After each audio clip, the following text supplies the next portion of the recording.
Hello and welcome all. Myself Neetu Gupta, LLM from NLS Bangalore. This is my first session for legal terms and phrases. These legal terms are very important for a law student to understand the law.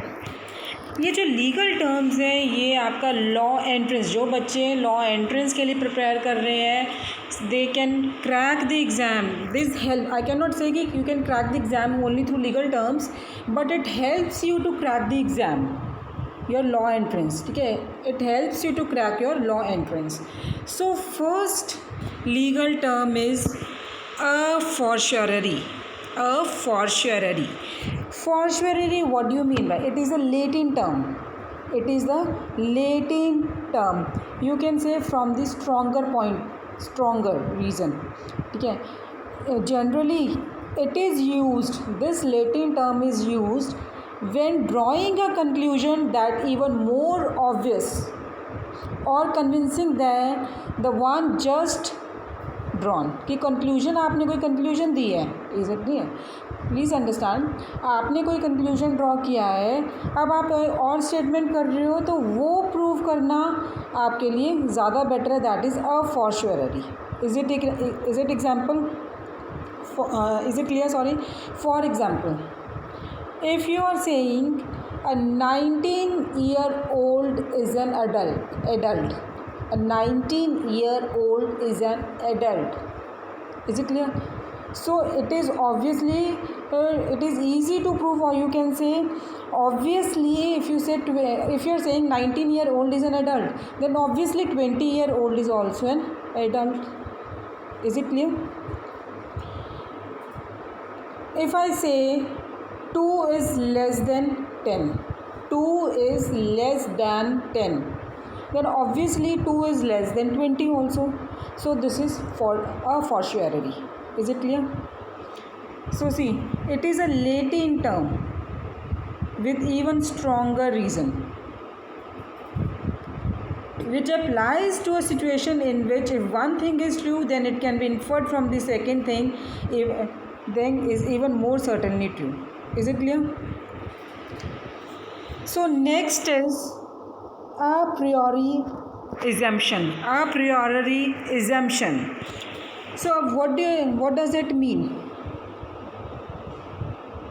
See, it is also a Latin term.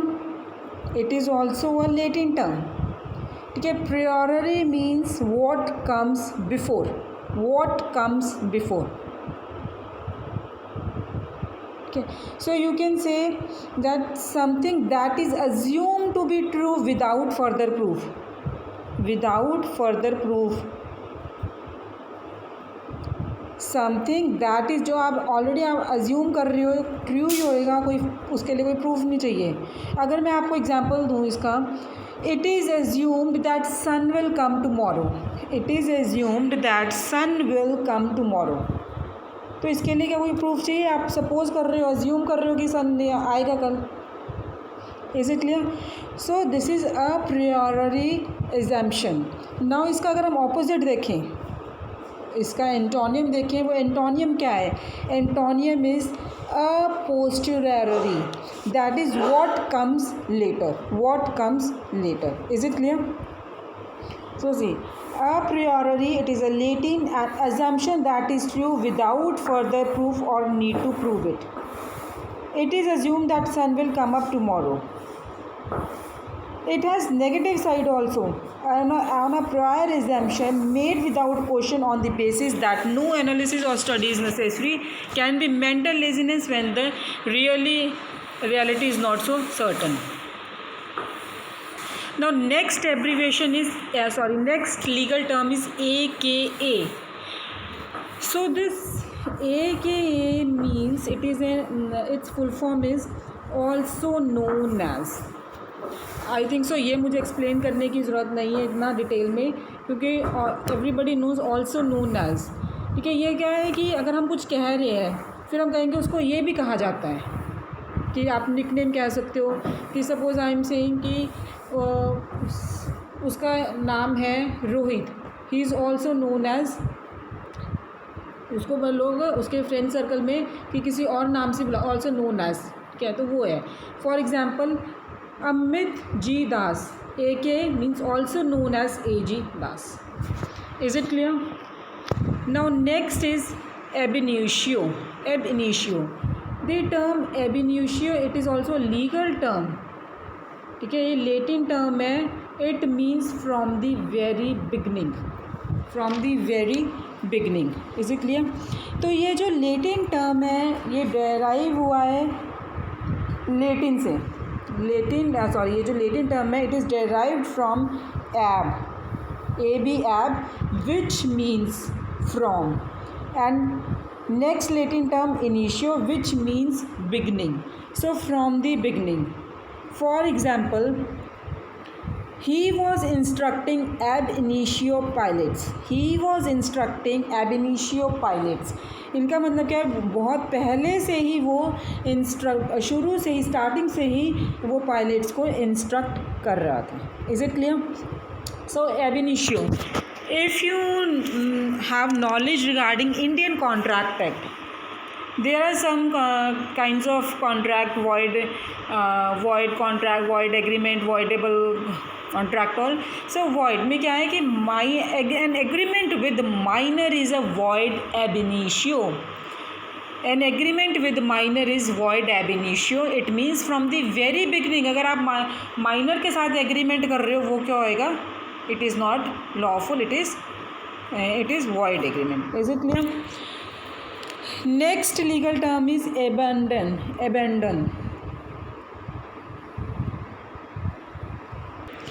So this term means, abandon means कुछ छोड़ना, किसी को छोड़ना, कोई भी property छोड़नी है, ठीक है, जिसके लिए आप रिस्पॉन्सिबल हो परमानेंटली. मेनली जनरली है कि permanently you are responsible for something और वो आप छोड़ रही हो चीज़. घर छोड़ना अपनी, अगर हमें we have abandoned our car, baby was abandoned by his mother. कोई भी, ये नॉट ओनली सिर्फ ये नहीं है कि ये ह्यूमन बीइंग में यूज़ होता है. It can be anything. Property है, कोई आपकी मूवेबल प्रॉपर्टी है, immovable property, anything. Abandon means छोड़ना, आप छोड़ रहे हो किसी चीज़ को. Is it clear? Next is abandoned property. Abandoned property generally it refers to the property which the owner has relinquished all rights. कि ओनर ने सारी राइट्स को छोड़ दिया है, that is abandoned property. For example, person finding the abandoned property is entitled to keep it. Is it clear?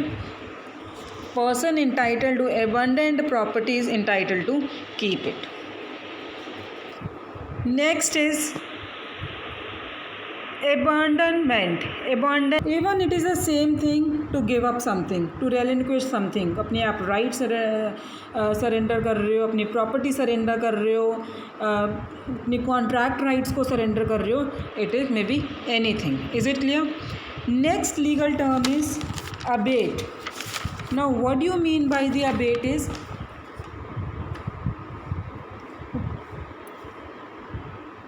to do away with a problem.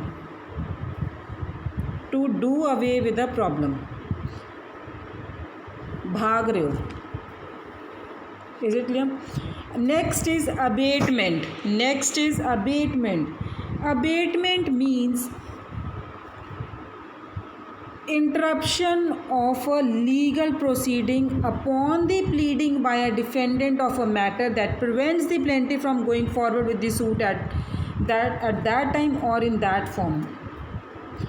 इसको आप कह सकते हो कि removal of annoyance, control of annoyance, कि आप किसी problem को रिमूव कर रहे हो जो कि या पब्लिक के अगेंस्ट है, प्राइवेट पॉलिसी के अगेंस्ट है. यू कैन से कि जो जिससे खतरा है, in danger है. Is it clear? That is abatement.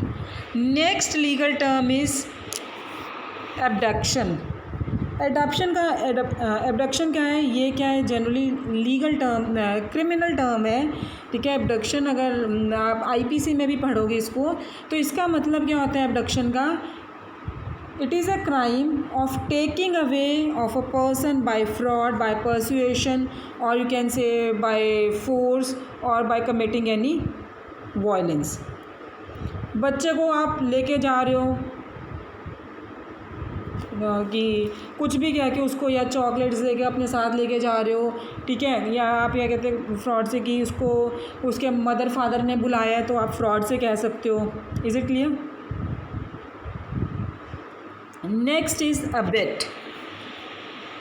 Abet, again you are going to study this abatement topic under IPC.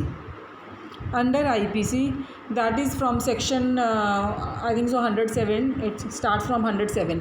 ठीक है. तो abet में क्या है? Abet means कि आप दूसरे पर्सन को इनकरेज कर रहे हो, उकसा रहे हो आप कि भाई क्राइम कमिट करो. Next is abeyance. Abeyance, abeyance क्या मतलब क्या है? What does the term abeyance mean?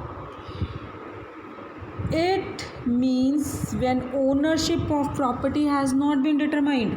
यही नहीं पता कि प्रॉपर्टी का ओनर है कौन. जनरली ये यूज़ होती है, टर्म कब यूज़ होती है? लॉ सूट्स में, कोर्ट केसेस में, जब केस टेम्पररी होल्ड पे पुट किया गया है उस टाइम पे. Next is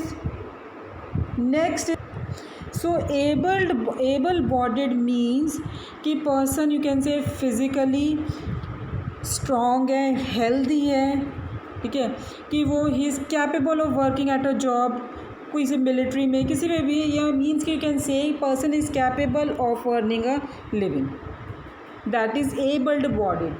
Next legal term is abortion. Next legal term is abortion. Abortion means everybody knows कि pregnancy को terminate करना. Next legal term abrogate. Abrogate means to abolish. To abolish, or you can say to repeal by formal or authoritative action. For example, to abrogate a contract is to nullify the agreement. ये कहाँ contract की conditions को withdraw करना, revoke करने में भी use होता है. Is it clear? Next is abscond. Abscond means कि किसी आप, अगर आपका कोर्ट केस में चल रहा है, आप उसकी जुरिस्डिक्शन छोड़ रहे हो, आप एक छुप रहे हो, यू कैन से एक लीगल, हम ऑर्डनरी लैंग्वेज में बात करें, छुप रहे हो आप. क्यों छुप क्यों रहे हो? कि आप लीगल प्रोसेस को डिले कर सको. That is abscond. Next legal term is absolute. Absolute means complete and without condition, nothing to explain. Next legal term abstract. Abstract means in general if you say it is a abstract का अगर आप देखोगे, अगर कोई books आपने ध्यान से पढ़ी हैं, कोई नॉवेल्स पढ़ी हैं, सबसे पहले एक abstract होता है जिसमें कि आपका एक समरी टाइप होता है कि इसमें पूरी बुक में है क्या. तो वही है a summary of a record और document such as abstract of judgement और abstract of title to the real property. Next legal term is abstract of judgement. अब ये क्या है एब्स्ट्रैक्ट ऑफ जजमेंट? इसमें जजमेंट की समरी होती है जिसमें लिखा होता है कि आपके कितने मनी ने एक पार्टी ने दूसरी पार्टी को देने हैं, कि जो जिसने लॉसूट विन किया है, कोई इंटरेस्ट है तो अगर है इंटरेस्ट, कितना रेट ऑफ इंटरेस्ट है, स्पेसिफिक ऑर्डर जो पार्टी लूज़ कर रही है. Is it clear? Last abstract of title. Abstract of title is written report on a title search, जो कि हिस्ट्री शो करती है, which shows the history of every change of ownership on a piece of real estate and any claims against the property such as easement on the property, loans against it, deeds of trust, mortgages, liens, judgments and real property taxes. ठीक है, तो इनमें क्या abstract of title में क्या होगा आपका कि पूरा एक शॉर्ट में लिखा होगा कि क्या प्रॉपर्टी है, किसने क्लेम कर रहा है, ईजमेंट की क्या है, इसमें लोन है या नहीं है इस प्रॉपर्टी के अगेंस्ट, एवरीथिंग इज़ रिटन. कोई मॉर्टगेज है, इसके अगेंस्ट कोई केस चल रहा है या नहीं है, तो सारी आपकी वो that is abstract of title.